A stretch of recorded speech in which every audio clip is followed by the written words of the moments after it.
ہم جب اللہ تعالیٰ سے کچھ مانگتے ہیں، فار ایگزامپل میں مثال دیتا ہوں کہ میں اللہ تعالیٰ سے مانگتا ہوں یا رب العالمین آپ ہر چیز پر قادر ہیں، تو اس سے ہٹ کے ہم کسی اعلیٰ بزرگ اللہ کے ولی سے کچھ مخاطب ہوتے ہیں، ہم کہتے ہیں کہ آپ یہ کر سکتے ہیں، ہم اللہ تعالیٰ کے لیے تو ضمیر استعمال کر رہے ہیں اور کسی اعلیٰ بزرگ کے لیے آپ ضمیر استعمال کر رہے ہیں، حالانکہ اللہ تعالیٰ کی ہستی عظیم ہے.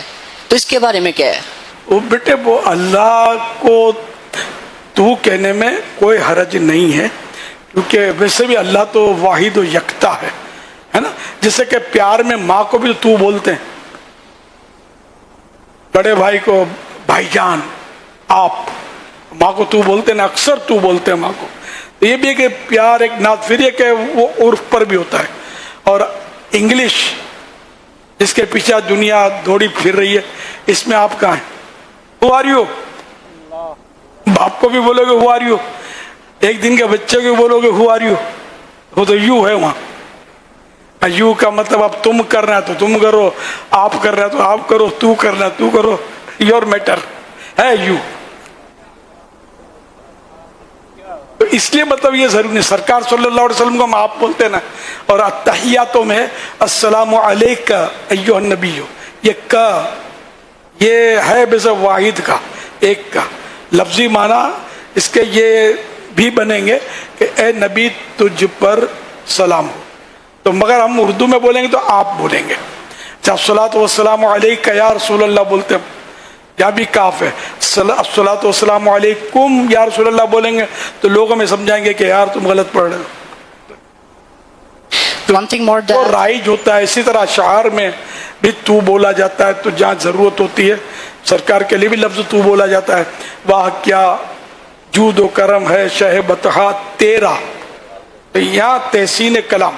تو اس لیے مطلب اللہ پاک کو ہم نے تو بولنا ہے کہ ہمارے علماء نے تو کہنے کی ہی ترغیب دی ہے. کیونکہ وہ آپ کہنا، کچھ لوگ کہتے ہیں آپ، تو وہ مطلب ایک ان کا انداز ہو گیا، تو اس لیے اس سے بچنا ہے تو کہنا ہے. کوئی حرج نہیں، شرن اس میں کوئی بات نہیں ہے. بڑے بڑے جید علماء تو کہہ رہے ہیں، لکھ رہے ہیں. اعلیٰ حضرت رحمۃ اللہ علیہ نے بھی تو لکھا ہے. تو کیا ہم ان سے زیادہ علم والے ہیں، ادب والے ہیں؟ مولانا جمیل احمد نعیمی صاحب رحمۃ اللہ علیہ سید قطب مدینہ خلیفہ تھے. ایک بات بہت پرانی بات، دعوت اسلامی سے پہلے کی بات ہے. میں ان کے درس میں بیٹھا تھا، درس قرآن غالباً کر رہے تھے. تو اس ضمن میں انہوں نے بتایا کہ وہ کسی نے واہ کیا جود و کرم ہے شہ بطحا تیرا، یہ کلام اعلیٰ حضرت کا پڑھنا شروع کیا، لیکن وہ ہر بار تیرا کے بجائے وہ کہتا تھا واہ کیا جود و کرم ہے شہ بطحا آپ کا. اب بولتے بولتے اس شعر پر آیا، آسماں خان زمیں خان زمانہ مہمان. آسماں خان زمیں خان زمانہ مہمان، صاحب خانہ لقب کس کا ہے؟ آپ کا. آپ کا. تو پھر فرما رہے تھے کہ مجھ سے رہا نہیں گیا. میں نے کہا میاں اعلیٰ حضرت سے زیادہ تم ادب والے نہیں ہو، جو اعلیٰ حضرت نے لکھا ہے وہ پڑھو. تو اب یہ کہ وہ تو فن شعری سے بھی ہٹ گیا نا، آپ کا کہنے سے تو وہ مصرع ساقط الوزن ہو گیا، تو وزن ٹوٹ گیا. تو فنی بھی تو اعلیٰ حضرت رحمۃ اللہ نے کہیں تو جو ہے نا یہ زیادہ حسین لگتا ہے، کہیں آپ زیادہ حسین لگتا ہے، کہیں تم زیادہ حسین لگتا ہے. تو اب یہ کہ اس میں بعض لوگ اصرار کرتے ہیں آپ کا، تو وہ خطا پر ہیں. ہمارے جو علماء اور اعلیٰ حضرت اور صدر الشریعہ مولانا امجد علی صاحب رحمۃ اللہ اور دیگر کئی علماء جو اردو کے ماہرین تھے، وہ جو فرماتے ہیں وہ درست. صراط الجنان جو تفسیر ہے قرآن کریم کی، مکتبۃ المدینہ کی چھپی ہوئی 10 جلدوں پر ہے، اس میں لکھا ہے بندے پر لازم ہے کہ وہ ہمیشہ اللہ تعالیٰ کے لیے واحد یعنی سنگولر کا صیغہ بولے، کبھی جمع کا صیغہ نہ بولے. جیسے یوں کہے کہ اے اللہ تو میرا رب ہے، یوں ہرگز نہ کہے کہ اے اللہ آپ میرے رب ہیں، کیونکہ اس میں شرک کا شائبہ ہے. آپ ہیں اس میں جو توحید کے منافی ہے، جو توحید سے ہٹ کر ہے. یعنی مناسب یہ ہے کہ اللہ تعالیٰ کے لیے واحد یعنی سنگولر کا صیغہ استعمال کیا جائے. تو یہ جو اسماعیل حقی کی صدیوں پرانی کتاب ہے روح البیان، یہ اس کے حوالے سے صراط الجنان کی جو تفسیر ہے قرآن کریم کی اس میں یہ لکھا ہوا ہے. اور بات مضبوط ہو گئی نا. الحمدللہ. صلو علی الحبیب صلی اللہ علیہ محمد. اپنی تعریف کے حوالے سے کچھ رہنمائی اگر آپ ارشاد فرمائیں کہ ہمیں اپنا کیا ذہن بنانا چاہیے، کیونکہ عام طور پہ انسان کی فطرت ہے کہ اپنی تعریف، اپنی اچھی بات نہ بھی ہو تو اچھی لگتی ہے، تو آپ کیا اس پہ رہنمائی فرمائیں گے؟ ہاں یہ تو ظاہر ہے کہ میں بھی بشر انسان خطاؤں کا پتلا، ہر ایک کو اپنی تعریف جنرلی اچھی ہی لگتی ہے. میرے کو کوئی برا بھلا کہے گا تو مجھے کہاں مزہ آئے گا، اچھا اچھا بولے گا تو اچھا لگے گا نا. لیکن ایک اس میں ہے اپنی تعریف سن کر پھولنا ہے نقصان دہ. پرانا واقعہ یاد آیا، اوکاڑا میں کسی کو لے آئے تھے، کوئی اینکر تھا ٹی وی، جب تو اینکر کا نام بھی نہیں سنا تھا، یوں بولتے تھے ٹی وی کا کوئی ہے کچھ، بلوانے لائے تھے شخصیت کو. تو وہ متاثر ہوگا، اس نے تعریف شروع کی. تو میں نے کہا مٹی یا نہیں ہے، مٹی ہو تو میں آپ کے منہ میں ڈال لوں. تو وہ سمجھدار تھا کہ وہ نا جو تعریف کرے تو منہ میں خاک ڈال دو، سامنے تعریف کرے تو وہ سمجھدار تھا. تو یہ بھی ایک مطلب تعریف کا مطلب باپ بن گیا نا.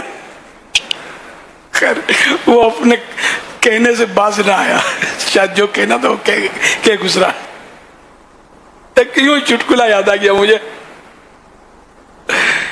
بہرحال اپنی تعریف پر پھول لانی چاہیے، اللہ پاک سے پناہ مانگنی چاہیے کہ حقیقت حال تو رب جانتا ہے.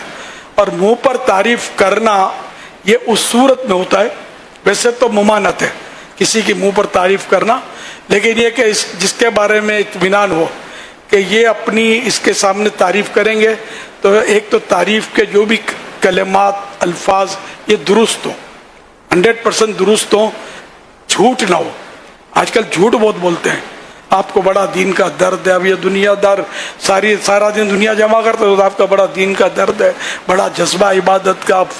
جمعے کی نماز میں دیکھ لیا تو عبادت کا جذبہ، 5 ٹائم کون پڑھے گا، فجر میں کون آئے گا مسجد میں.